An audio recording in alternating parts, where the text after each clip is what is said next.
Well, there is big news in the Natalie Holloway case. Despite having confessed to knowing what happened to Natalie, Joran Vandersloot will not be rearrested. The Aruban prosecutor has failed to put Joran back behind bars despite their efforts. All of this after he was caught on a tape literally saying that during a sexual encounter on the beach, he could not wake her up, tried to shake her, was unable to wake her up. He assumed, and I put the emphasis on assumed, that she was dead, but he wasn't sure about it, and then had a friend dump her body in the ocean. But even with that knowledge, a 3-judge court has denied the prosecutor's appeal in this case. So why? Joining us on the phone in Aruba is Joran Vandersloot. He's the managing editor of Diario newspaper. Joran, good to talk to you again. I guess the biggest question is, when the prime suspect in the case admits to dumping a body and getting rid of it, why would that person not be rearrested? Yeah, that's a very good question. We've asked ourselves the same thing over and over again. I mean, the judges, the 3 judges on the panel said that it's very difficult to obtain the pretrial detention of a suspect when he has been detained repeatedly before. And also that lack of sufficient facts and circumstance substantiating serious ground for the suspicion of Joran's involvement in the crimes for which he is held responsible by the prosecution.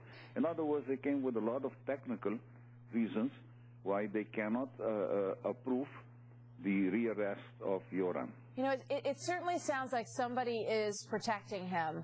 I mean, we all know that his father is an influential person on the island. And the reason, in my mind, that they kept this open, that they kept saying he's still a suspect, was purposely for this reason, that if something were to come up, they would be able to bring him back in. Well, that's correct.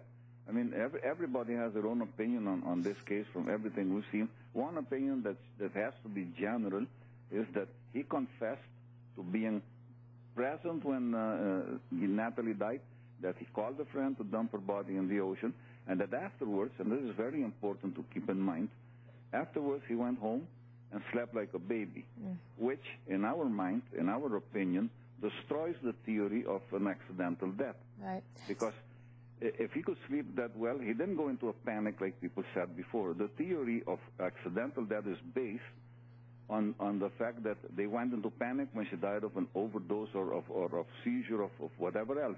Right. But his statement to that effect, that he didn't lose any sleep over this affair, this incident, destroys the theory that was out there all along, that they went into panic after she died of an overdose. There's no panic with this character. He doesn't feel anything. And, Josie, I got to leave it there, but interesting that the judges basically said that since he told so many different stories, they couldn't be sure if they could accept this one either. Joran Vandersloot, thank you very much. Coming up, you will hear from the mastermind behind the Joran tape, coming up on The Record.